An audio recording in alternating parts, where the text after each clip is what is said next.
un discurso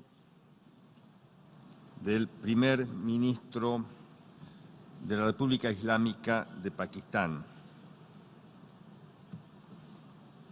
Su Excelencia Imran Khan. Pido protocolo que acompañe a Su Excelencia. Tengo el gran placer de dar la bienvenida al señor primer ministro de la República Islámica de Pakistán, a quien invito a dirigirse a la Asamblea General.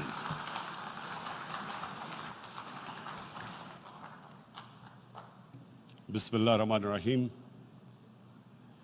Iyyaka na'budu wa iyyaka nasta'in. Mr. President, Honorable Secretary General, Excellencies,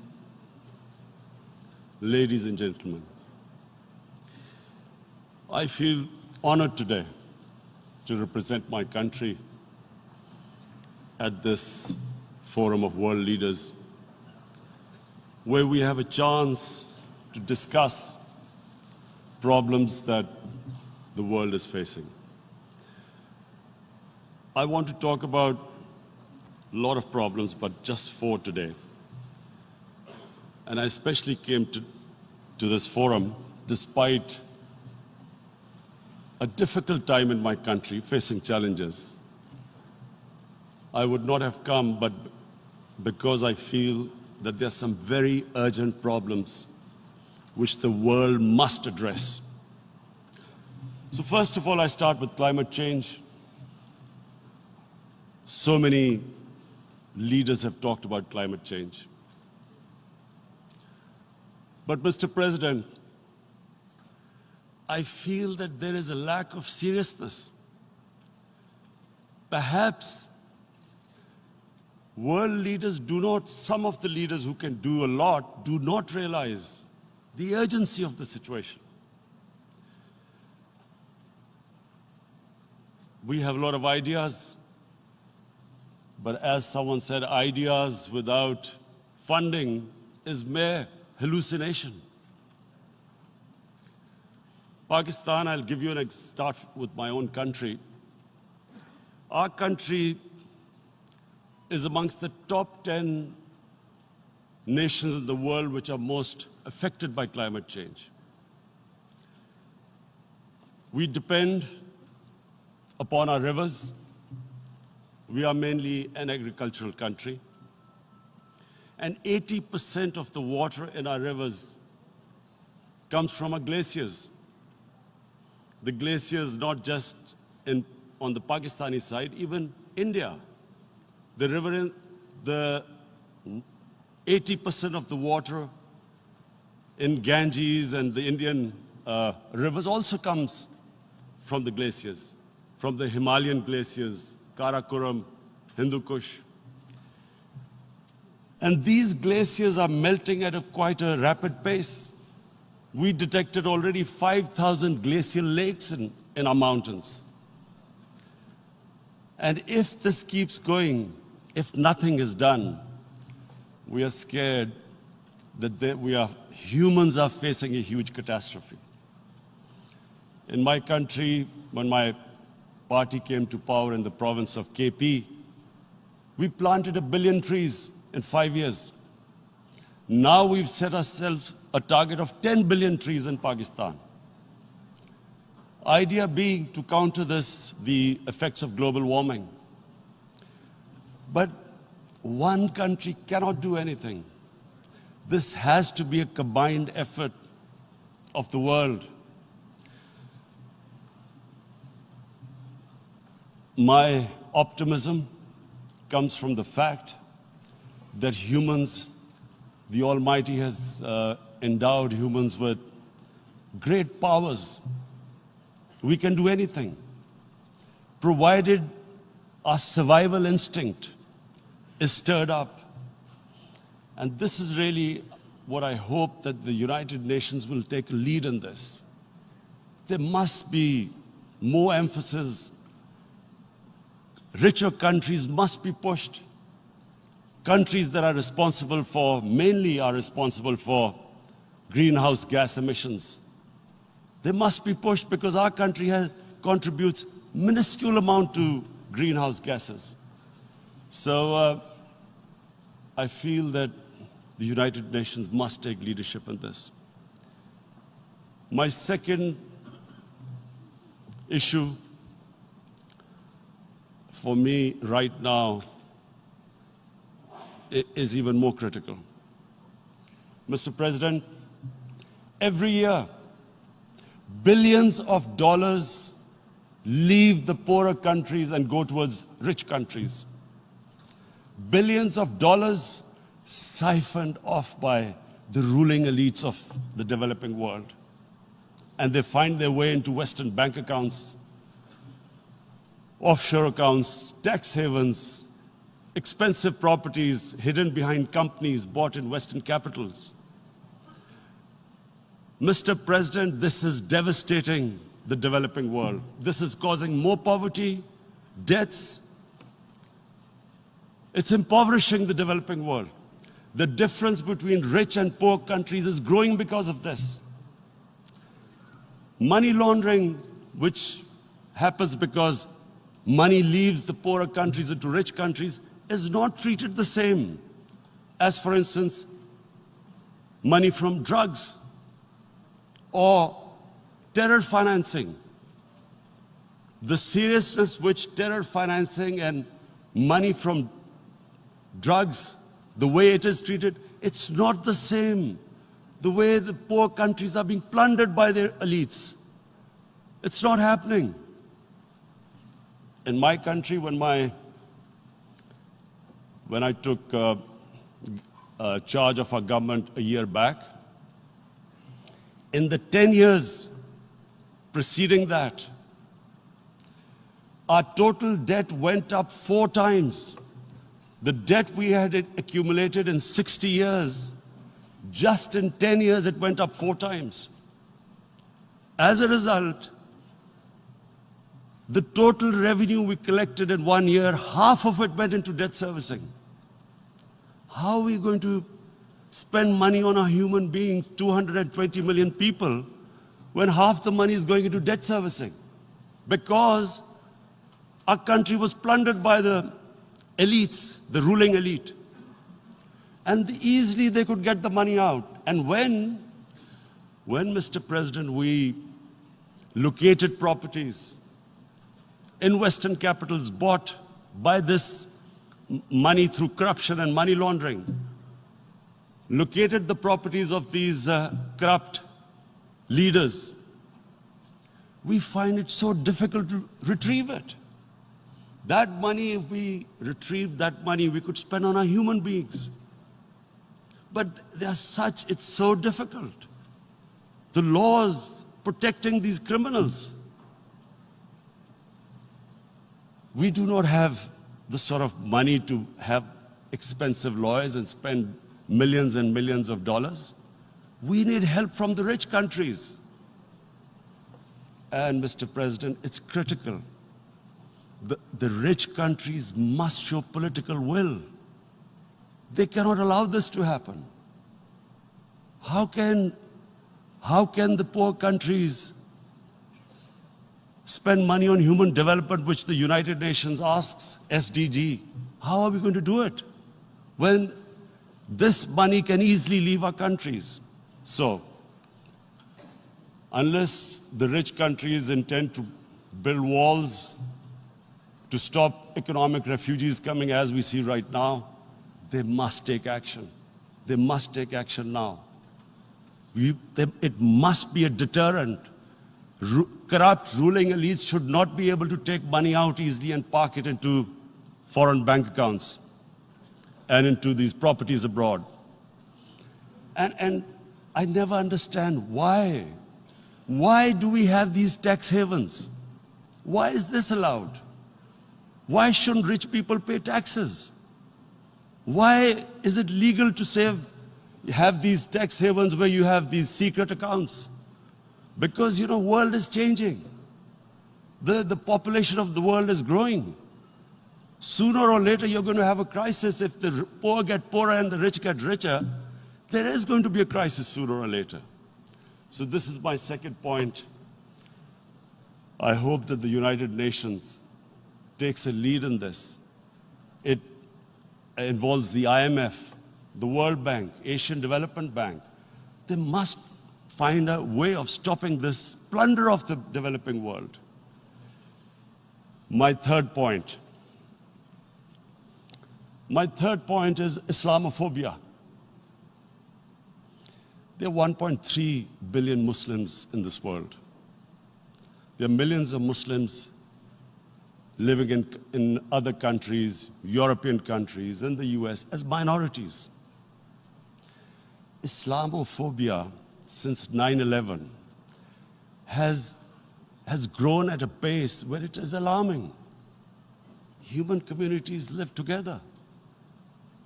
There should be understanding amongst them. But Islamophobia is creating a division. Muslim women wearing hijab, it's become an issue. It's become an issue in some countries. Hijab is some sort of a weapon. A woman can take off her clothes in countries, but she can't put on more clothes. How is this happening? Because of Islamophobia. And how did this Islamophobia start? After 9/11. And why did it start? Because certain Western leaders equated terrorism with Islam.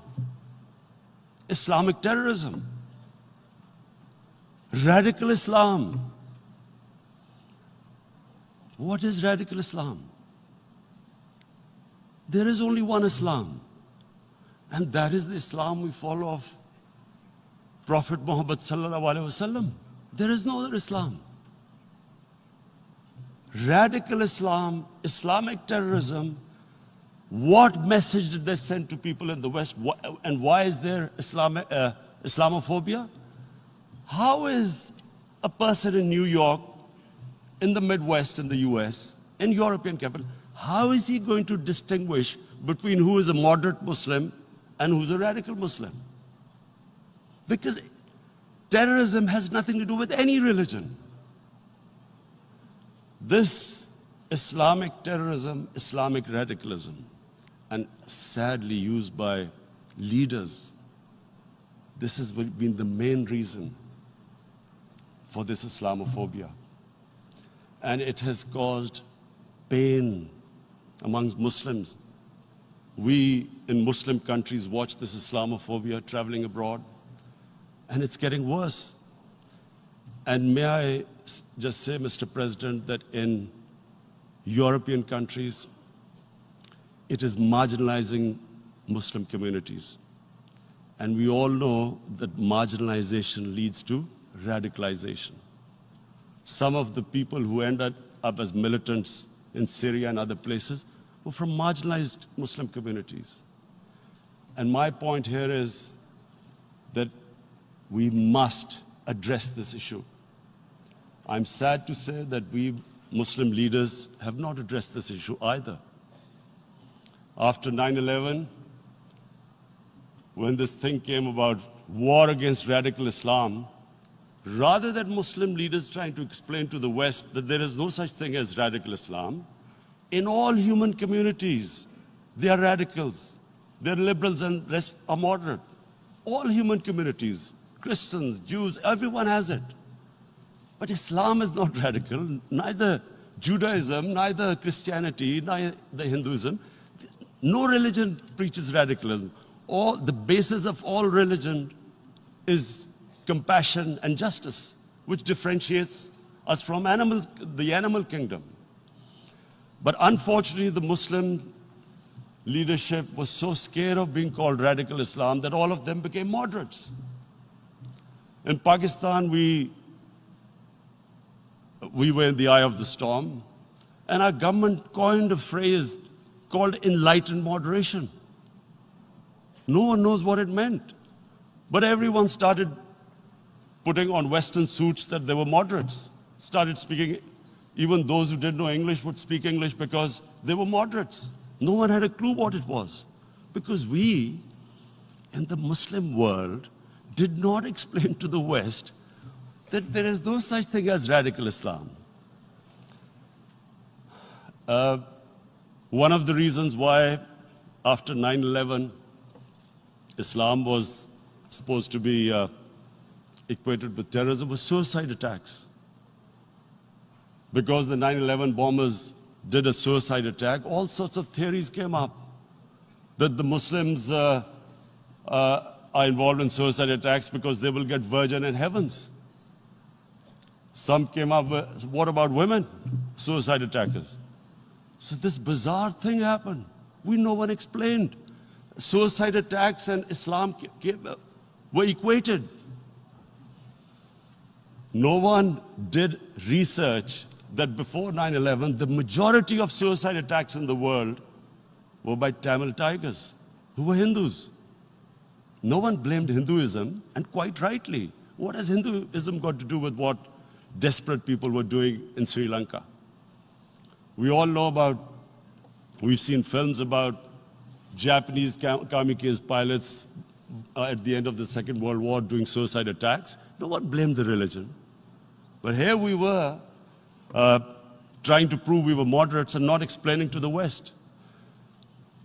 But the most important thing I wanted to say here today, in explaining this Islamophobia, Mr. President, and I feel it's very important because I've spent, because of, I played professional sport in England, I spent a lot of time there, so I know how the Western mind works and how West views religion. So where the misunderstanding about Islam came. And one of the reasons it caused Islamophobia. That was, in 1989, this book was published, maligning, insulting, ridiculing our Prophet Muhammad sallallahu alaihi wasallam. And there was a reaction in the Muslim world. The West couldn't understand what was the problem. Because in the West, because I have spent so much time in the West, religion is perceived completely differently. They don't look upon religion like we do. And so, Islam was supposed to be an intolerant religion. It was against freedom of expression. And Islam took a real beating 30 years ago. I still remember it became a watershed. And every 2 or 3 years, someone would malign our Prophet, peace be upon him. There would be a reaction by the Muslims. And again, it was Islam, an intolerant religion. Again, this time, I blame a certain section of the people in the West who deliberately provoked this, knowing the impact it would have. But the majority of the people in the West didn't understand. This is where, again, Muslim leadership let the Muslims down. We should have explained to them what our Prophet, peace be upon him, means to us. So in 1 minute, I'll try and explain what he means to us. Our Prophet was the witness to the divine book, the Holy Quran. The Holy Quran is the book of guidance for Muslims, and the Prophet's life was living the Quran. He was an example of what the Quran guided us to be. So he is the ideal we all try to get to. The Prophet created the state of Medina, the first state in Islam. That state was the basis of a Muslim civilization which became the predominant civilization for the next 700 years. And what was that state? I hear such strange things about Islam, that it is against women, it's against minorities. The first state of Islam in Medina, it was the first time a welfare state was set up. The state took responsibility of the weak, widows, orphans, poor people, handicapped. It taxed the rich, spent the money on the poor. The state announced that all human beings are children of Adam, hence equal, whatever the color of their skin. the state announced, the Prophet announced that, and slavery, the whole system depended on slavery as it did for many years in the Western societies. The Prophet said that one of the greatest deeds is to free a slave. But because the society depended on slavery, he said, but if you have to, treat them as an equal member of the family. And as a result, something happened in a Muslim world which hasn't happened in any other civilization. Slave dynasties appeared. Slaves became kings.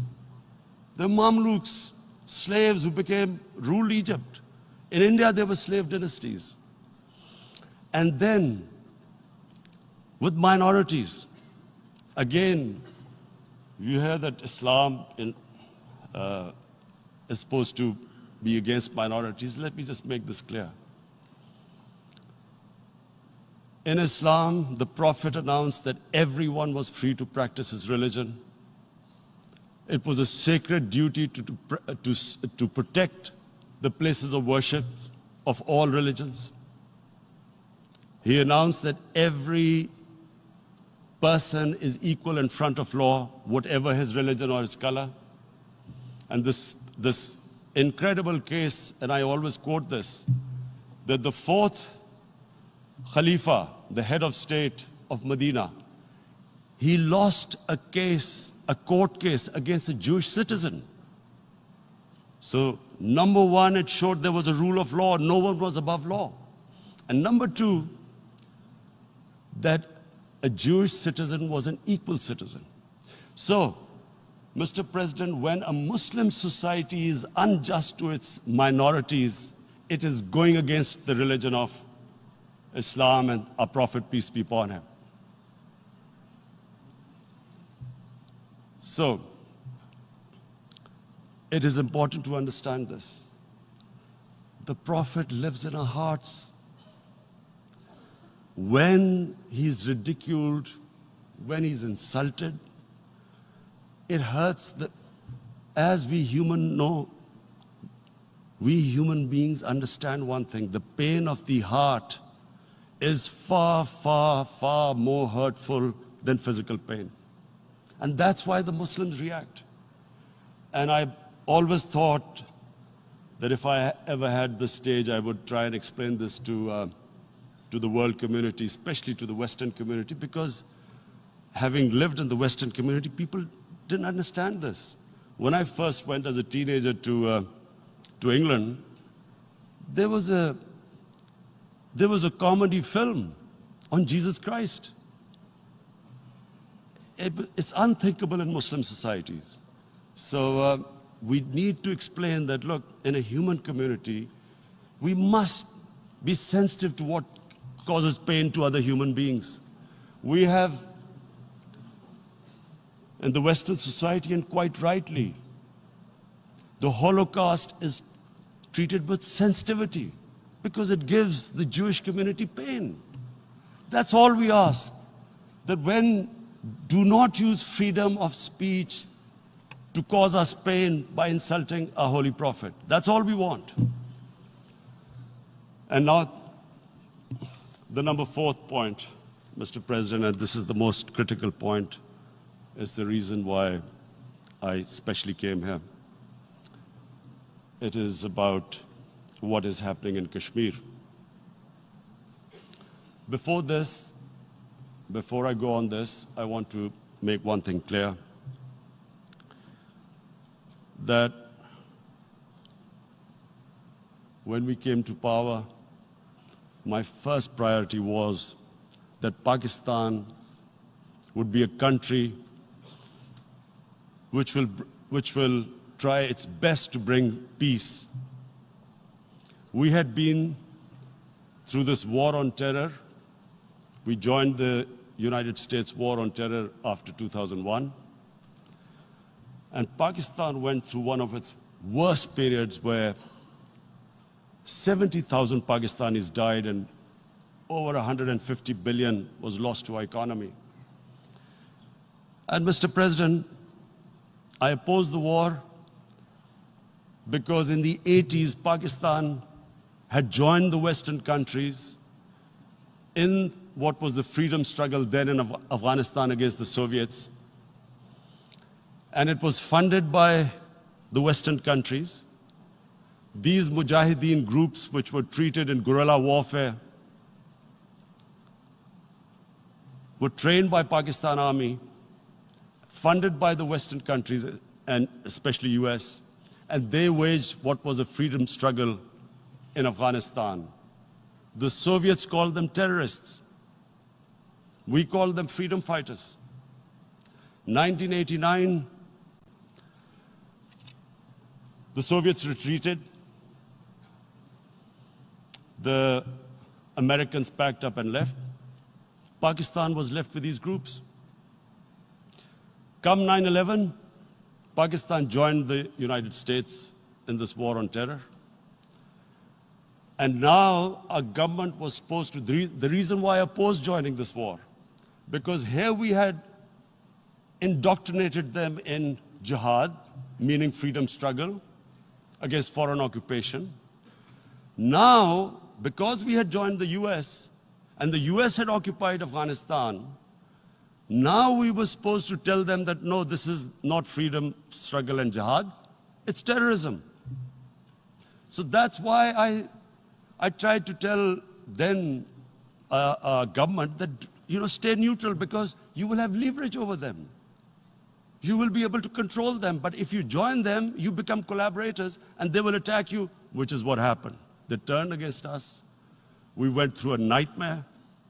70,000 people killed in a war we had nothing to do with. No Pakistani was involved in 9/11.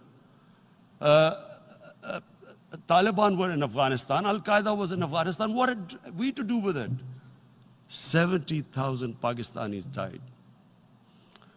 So when we came to power, we decided that we would dismantle what was left of these groups. And this decision was taken not just by us, but by all the political parties in Pakistan. Unfortunately, they didn't implement it. So we came to power, we decided to implement it, and we dismantled whatever was left of the groups. And I know that India keeps accusing us that there are these groups there. I would like the United Nations to send observers, see for themselves what we've done. No Pakistani government would have dared to do this because it would have created strife. But we decided that there would be no militant organizations in Pakistan. So I need to give you this background and to what I'm going to say later on. And secondly, we started mending fences. I invited the Afghan president. We developed a relationship with Afghanistan. We had problems with Iran. We mended fences there. And then India. Now let me just give you a little background about my relationship with India. Because of cricket, and cricket being it's a passion in the subcontinent, I had great following in India. I have friends in India, and I loved going to India. So immediately, when my party came to power, the first thing we did was to immediately reach out to India. And I spoke to President Modi and I said, look, we have similar problems. Climate change, poverty, let's get together. Let's resolve our differences through trade. Let's build a relationship on trust. Prime Minister Modi told me that, there were terrorist attacks from Pakistan. I said, we have problems with you. There are terrorist attacks which we know are instigated by India in Balochistan. We caught a spy, Kulbhushan Yadav, who admitted what the sabotage going on in Karachi and Balochistan. So we said, look, let's leave that behind. Let's move forward. Our main priority should be our people. The highest number of poor people live in the Indian subcontinent. Unfortunately, didn't make any headways. Our foreign ministers were supposed to meet on this in the UNGA last year. India cancelled it. We thought that it's their election coming up. It's a nationalist, ultra-nationalist party. it doesn't want to cozy up to Pakistan. So we thought, okay, we'll wait till the elections. Meanwhile, a 20-year-old Kashmiri boy, whose father said was radicalized by the security forces in Kashmir, blew himself up on an Indian convoy. Immediately, India blamed us. I spoke to the Indian public on television. I said, if you give us any iota of proof, we will immediately take action, because we've clamped down on these groups. Rather than sending us any proofs, they sent their jets in, they bombed us. We retaliated. A jet, 2 of their planes were shot down, 1 pilot bailed out in Pakistan. We immediately returned the pilot, saying that, look, we do not want any escalation. Rather than taking that as a peace gesture, the entire campaign, almost the entire campaign of Mr. Modi in the election was how he had taught Pakistan a lesson that jets had killed 350 terrorists. Complete lie. They had just killed about 10 trees of ours, which was quite painful given that, we are growing all these trees. He then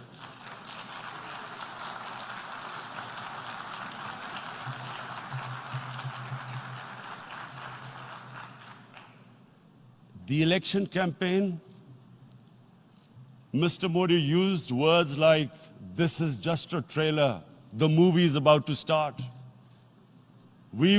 I went into Pakistan and taught them a lesson. This was the election campaign. Okay, so we thought, us politicians make all these statements to win elections. So, okay, after elections, we'll get back to our normal relationship. Well, the moment the elections ended, we approached India, no response, but then we discovered they were trying to push us in the FATF blacklist to bankrupt us. That's when we realized there was an agenda. And that agenda became obvious on the 5th August when India went against 11 United Nations Security Council resolutions, which say that Kashmir is a disputed territory and the people of Kashmir have the right of self-determination. They went against that. They went against Simla Accord, which is about bilateral, sorting out our differences through bilateral means, went against that. They actually went against the Indian Constitution. Illegally, they revoked Article 370, which gave Kashmir the special status. They got an extra 180,000 troops there. Total number of security forces in Kashmir now are 900,000. And they put 8 million people of Kashmir under curfew.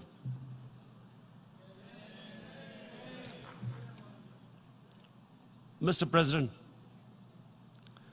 now I just briefly want to make the people understand, how can anyone do something like this?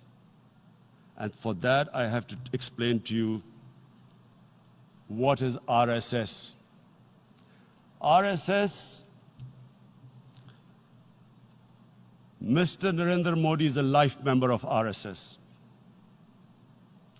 RSS was an organization that was inspired by Adolf Hitler and Mussolini, came about in 1925. They believed in racial purity, racial superiority. They also believed they were an Aryan race like the Nazi believed they were an Aryan race. All that I'm saying can be verified. This is the time of information revolution. You can Google all this, what I'm saying. But it is very important for me to explain this to you so you know what is happening in India. This RSS believed in the ethnic cleansing of Muslims from India. At one point, there was racial superiority of the Hindu race. Secondly, it was hatred for the Muslims and for the Christians, because they believed that this golden age of Hindu civilization was stopped because of Muslim rule centuries back and then the British rule of India. So it was racial superiority and hatred for Muslims and Christians. This is openly stated. You look at the founding fathers of RSS, Golwalkar and Savarkar. Just Google them and you'll find out. And this ideology of hate is what murdered the great Mahatma Gandhi in 1948. It was this ideology of hate that made Narendra Modi in 2002 do a pogrom against Muslims in Gujarat when he was the chief minister. He allowed 3 days for these RSS goons who were inspired by the Hitler brown shirts. They actually wear brown shirts. This RSS, the Congress Home Minister gave a statement that in RSS camps, terrorists are being trained. And these terrorists butchered 2,000 Muslims and 150,000 Muslims were made homeless. Narendra Modi could not travel to the US because of that. And I need to make you understand this background before I explain to you that what sort of a mindset would lay siege to 8 million people with 900,000 troops. Women, children, sick people, locked in as animals. In fact, of what I know of England, if 8 million animals were locked in, the RSPCA would have made a lot of noise about it. These are human beings.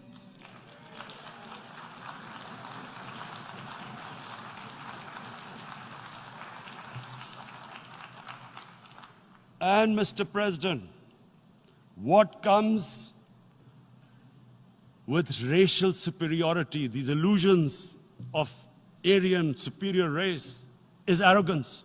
The two go together. And it's arrogance that makes people make mistakes and do stupid things.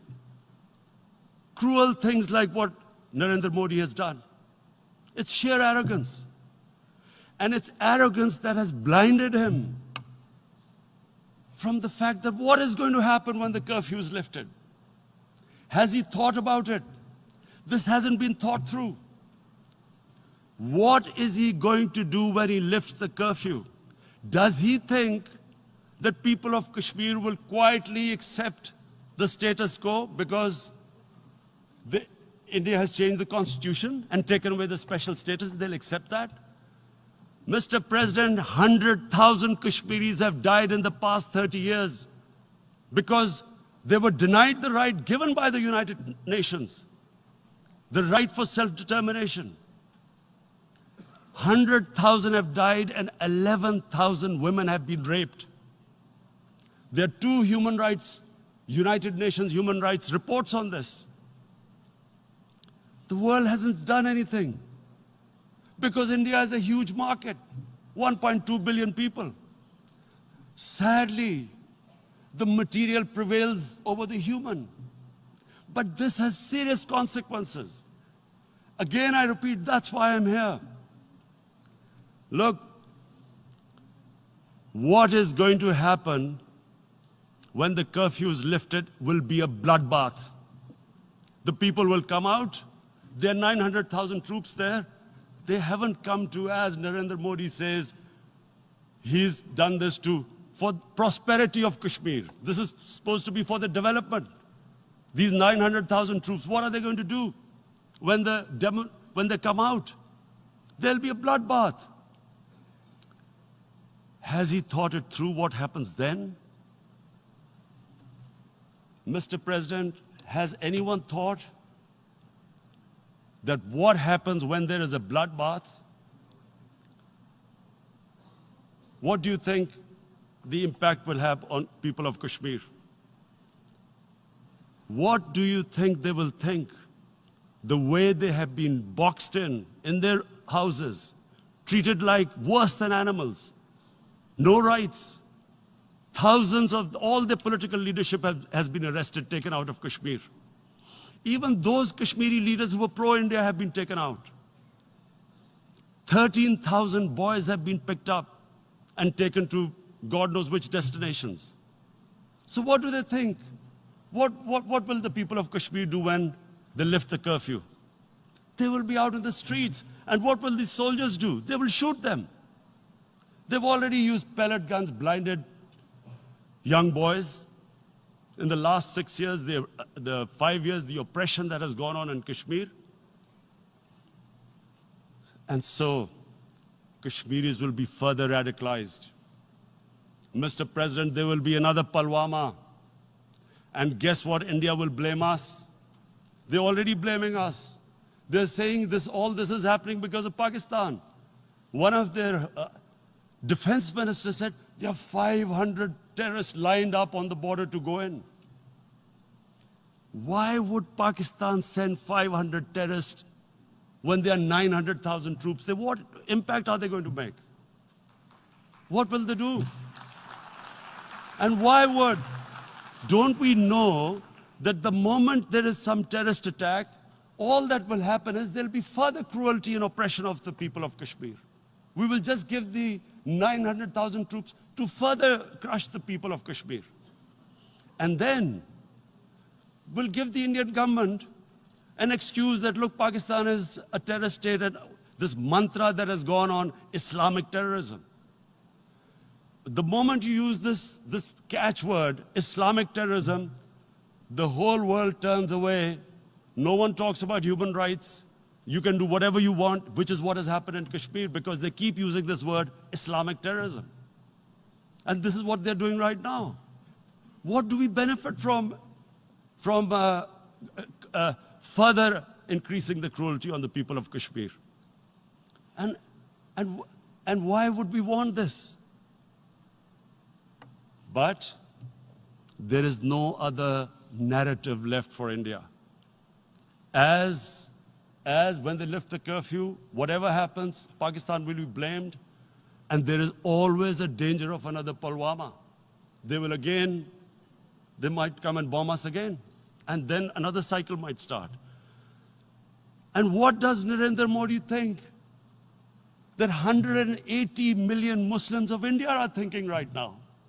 Aren't they watching these Kashmiris stuck inside for 55 days they've been stuck in? Aren't they watching? What do you think? Don't you think that the Muslims will be radicalized in India? And I'm talking about 180 million people. And when they get radicalized, there will be some incident in India somewhere down the line. Again, we will be blamed. And I'm warning you right now, again, we will be blamed.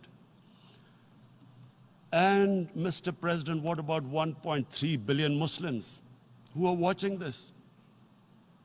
And they know that it is only happening in Kashmir because they're Kashmiri Muslims. This is not happening to Kashmiri Hindus. They know that this is happening because of their religion. So what do you think they will be thinking? What do you think the Jewish community would think if they were, forget 8,000 Jews stuck like this? What do you think Europeans would think? What do we think? I mean, any human community, if their members are stuck like that, what do you think they will think? Are we a children of a lesser God? Is it not going to cause us pain? And then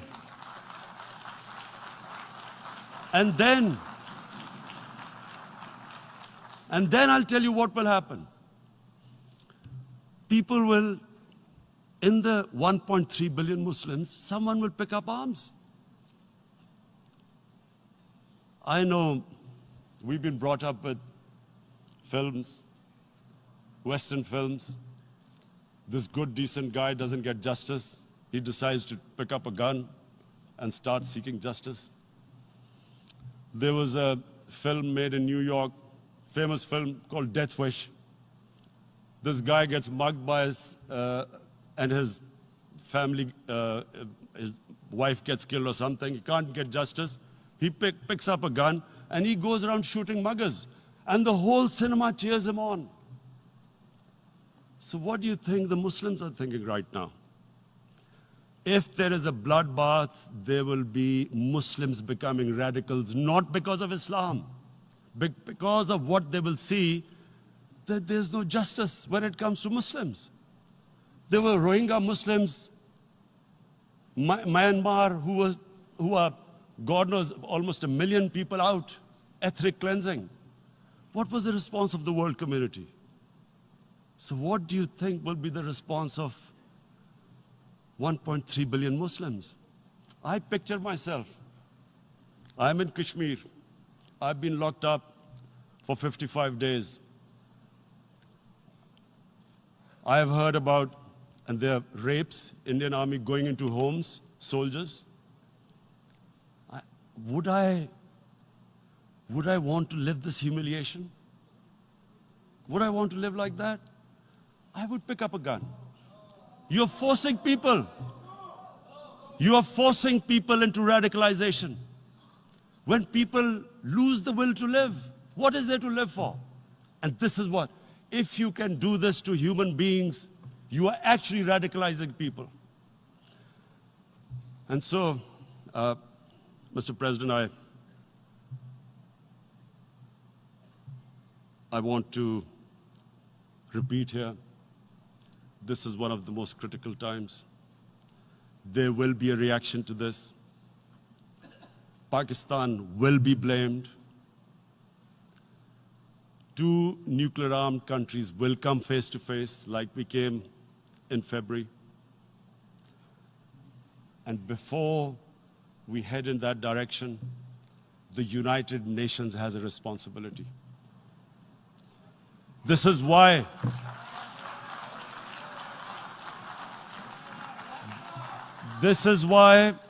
the United Nations came into being in 1945. You were supposed to stop this happening.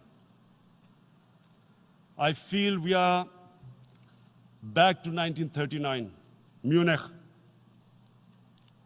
Czechoslovakia has been taken, annexed. What is the world community going to do? Is it going to appease a market of 1.2 billion, or is it going to stand up for justice and humanity?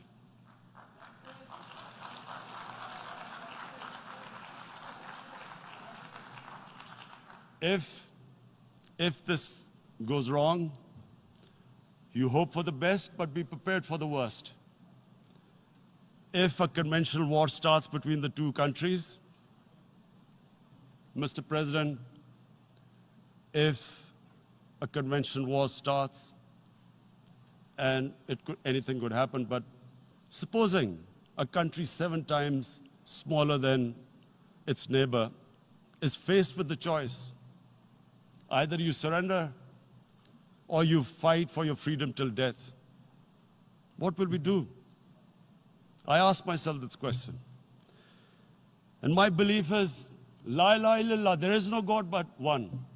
And we will fight. And when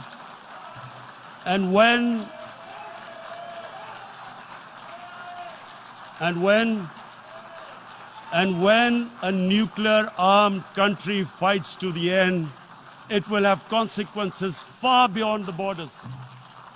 It will have consequences for the world, which is why I repeat I'm here. Because I'm warning you, it's not a threat. It's a